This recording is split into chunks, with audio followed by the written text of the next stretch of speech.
Na-curious ako. Ano kayang ginagawa ng babae bago siya matulog sa gabi? Siyempre, nandyan na yung facial. Yung iba naliligo, kalahati lang. Hindi pwede mabasa yung ulo kasi mababasa yung buhok. Pag nabasa ang buhok, mahirap, matrabaho. Magpapatuyo pa.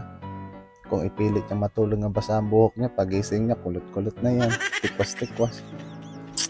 Papaalam muna yan. Sige, tulog na ako.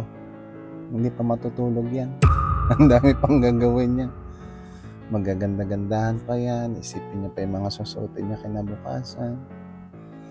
Magbabasa. Manonood ng TikTok. Nakapanood sa TikTok na nagpa-overthink sa kanya. Ngayon, malungkot ng loka kung ano nang iniisip. Gumagawa ng mga fake scenario. What if kung ganito siya? What if ganito ako? Ngayon, hindi na makatulog ang loka. Kung ano nang pinaggagawa. Nakinig sa music.